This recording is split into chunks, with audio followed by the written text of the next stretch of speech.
ये जो ग्रह हैं हमारे, सूर्य, चंद्रमा, राहु, केतु जी, ये हमसे क्यों रूठ जाते हैं बार बार? ये ग्रह किसके कारण प्राप्त हुए? नहीं पता, आप बताओ।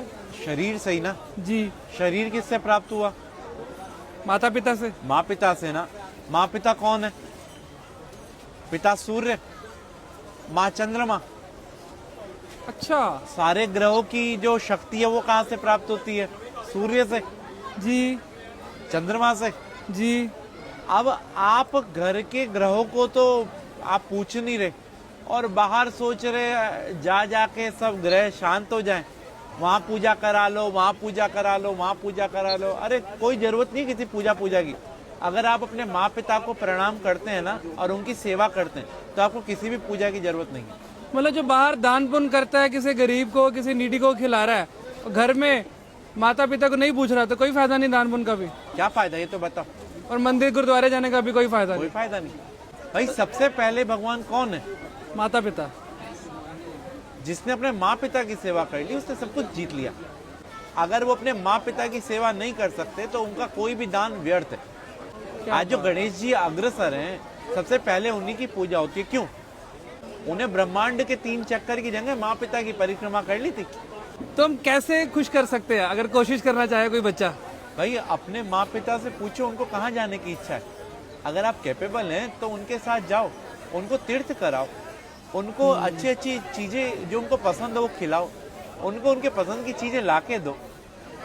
पिता तो फिर भी एक बार वो कह देगा बेटा ये नहीं, ये ला दे, ये नहीं। माँ को कुछ नहीं चाहिए, माँ को तो चाहिए उसका बेटा उसकी सुन ले। हाँ। तो हम लोग अगर अपने माँ पिता के साथ समय बिताएंगे ना तो उनका अनुभव, और अनुभव से बड़ा कोई भी टीचर नहीं होता। और आज के टाइम में यही विपरीत हो रहे हैं सब।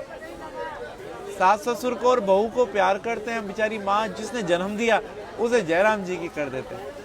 जिसके कारण सास ससुर और बीवी मिली है, सब मिले, उसको हम भूल रहे हैं। उसको हम भूल रहे हैं। तो यही हमारे असली कर्म है, बस बाकी सब ढोंग है। हमारा तो कर्म ही सिर्फ अपने माँ पिता की सेवा है, अपने माँ पिता और गुरु।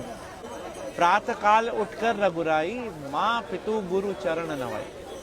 भगवान राम भी सुबह उठते ही सबसे पहला काम यही करते थे। माँ पिता की ही सेवा हर एक मनुष्य ने करी और वो भगवान बना। अरे वाह। और फिर उसको कोई ना तो ग्रह तंग करेंगे और ना ही कोई पितृदोष होगा, और उसके पूर्वज भी खुश, सब कुछ खुश। तो राहु केतु फिर तभी आकर परेशान करते हैं। भाई राहु केतु कौन है? बुध, चंद्रमा, सूर्य, शुक्र कौन है? शनि कौन है? हमारे पास रहने वाला एक व्यक्ति राहु है, एक केतु है, एक चंद्रमा, एक सूर्य, एक शनि है।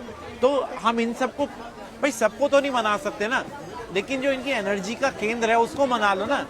पिता को प्रणाम करने से सूर्य, पिता की सेवा करने से सूर्य, पिता की सेवा करने से हमारे सारे ग्रह शांत हो जाते हैं। आज जो मुस्कान आपके चेहरे पे है उसका कारण कौन है?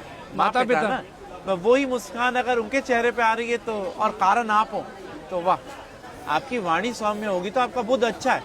आप अगर तेजवान है तो आपका सूर्य अच्छा है। आप अगर सौम्य है तो आपका चंद्रमा अच्छा है। आपकी पत्नी अच्छी मिल गई तो आपका शुक्र अच्छा है। अगर 5-7 गर्लफ्रेंड मिल गई तो और अच्छा है, है? शादी से पहले बाद में नहीं, फिर बुरा है। क्या बात है पंडित जी, आप जिस प्यार से और जिस इतनी आसानी के साथ समझा देते हैं ना, मतलब जो आज के भटके हुए समाज में आप जिस सही डायरेक्शन में डाल रहे हैं ना, मन खुश हो जाता है यहाँ पर आके। मुझे एक बात